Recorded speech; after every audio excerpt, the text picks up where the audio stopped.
Nice piece of music as well. That is it might be the La La's, I think. The La La's, Here She Comes. The La's, not La La's, La's, but you can... It's fair enough. The film was So I Married an Axe-Murderer with, what's his name, the Canadian boy, Mike Myers. There you are. You're looking at me as if... That's very good. I know, I might just have made the whole thing up though, that you don't know, do you? No.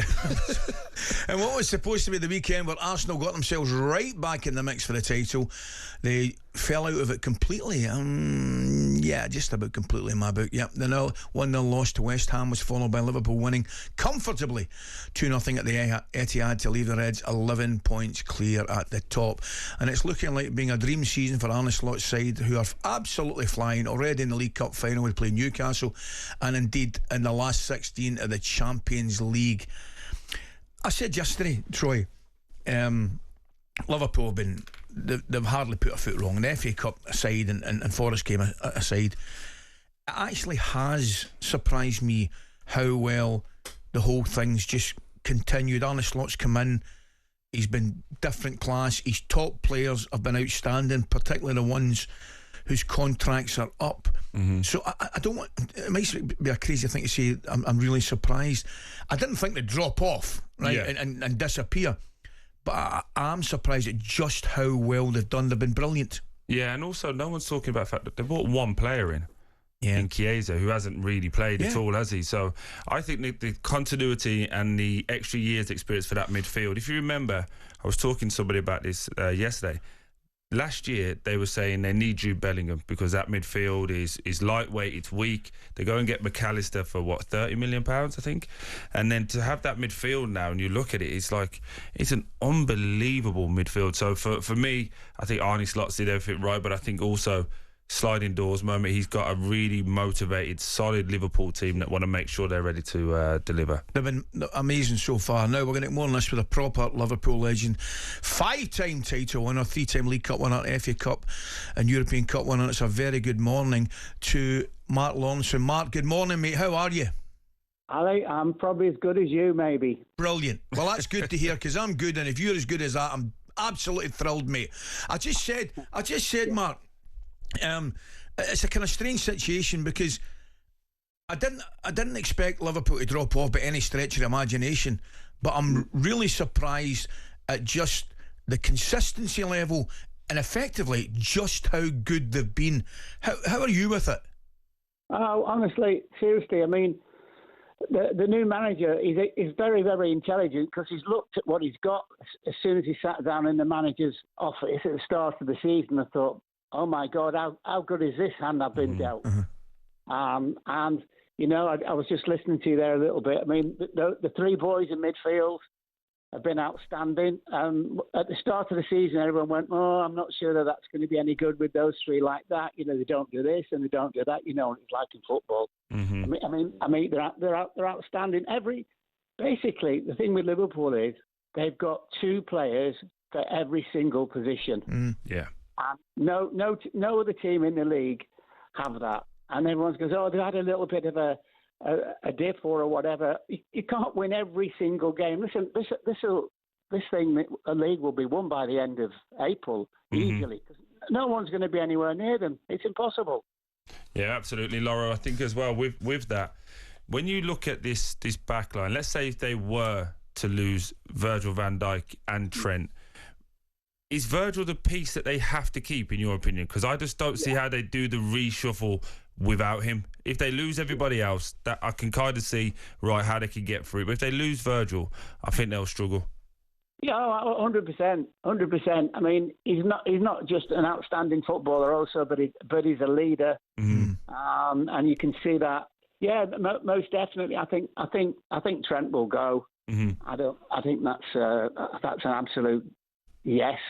I'm not sure about the other two. The problem I think at the moment that the Liverpool fans are having is that there's no news about the other two signing a contract, and everyone's a little bit, well, what's all that about? Normally, stuff leaks out. It's impossible to keep it, especially in a football club. But nothing at all has been said, and it's all rumours and everything. But until the club actually make a statement, it's a difficult one to know. But definitely,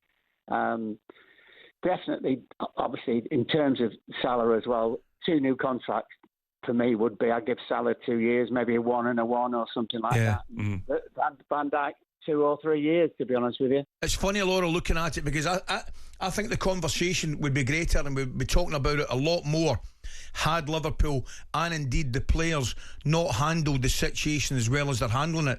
It's as if they've, okay, we'll deal with it, but the most important thing is on the pitch, and that's the one thing we can't argue about. The performances have been absolutely remarkable. And I want to ask you about Salah, and it's, Laura, it's impossible. I know it's impossible to different eras and engage players and compare players, but Salah, I would suggest, it comes into the category of Liverpool. One of Liverpool, and they've had some fantastic goodbyes, Kenny and Stevie G and all these boys.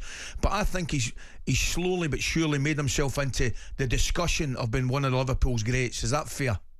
Oh, absolutely, 100%. And especially this season. I mean, he's had very, very good seasons, as we know, but this season he's been even better. Maybe it's the fact that he knows his contract's up and he might get a little bit more money. But no, he's been brilliant. And the other thing about it is he's allowed to play in his own way. He doesn't like the tracking back too often.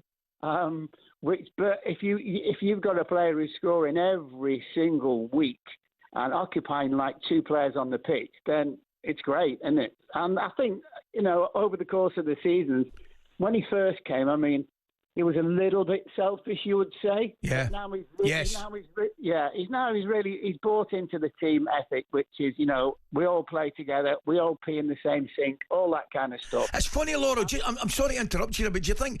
And I noticed it. Was there a little bit of needles? Maybe not the right word. Maybe that's maybe a little bit of competition that wasn't really required between him and Sadio Mane. I don't think they were best of friends, but it doesn't matter, does it? No. You can't be best of friends with everybody. But I mean, Mane was an outstanding player as well, and of course he was. And until they saw him, not just his ability on the ball, but also off the ball. But Salah's just a freak in many, many ways, because I've been seeing him this year with his body. His body looks completely incredible. different. He's not getting injured. And it takes 1, 2, 3 people on. But it's also now, I think, the other thing this season, not just the goals that he's scored, but he now gets his head up and picks people out, which you might argue over the last few years he's not really done that. He was a little bit selfish. Yeah. Well, you all are, aren't you? You strikers, so that's a difference. There's no doubt about that, Laurel. There's absolutely no doubt about it. And I've got to play you something, because we've got to say here on talkSPORT that Arne Slot has just about not put a foot wrong. However, I would have loved to keep him in the team because he played really well. For Trent, the same. Who takes out 2 players that are playing so well? Yeah, that's only because it's a big injury risk to keep them in the team. So when I drove up, I was listening to talkSPORT, and I don't know who he is, but his name was Mark Lawrenson or something like this, and he simply couldn't understand that I took Trent off, which I understand from his perspective because he played so well and he just scored a goal. But now maybe he does. Laura, I've got to say to you, mate, for a man that hasn't put a foot wrong, that's a sackable offence, mate. Absolutely. Hey, he's got to get his jotters after that. You said next time you can take your medals in, mate, and show him those. I can't do, because I haven't got a bag big enough to Brilliant, mate. Listen, Laura, brilliant to talk to you, mate. I hope you're well. Take care. talkSPORT Breakfast, waking you up Monday to Friday morning from 6 a.m.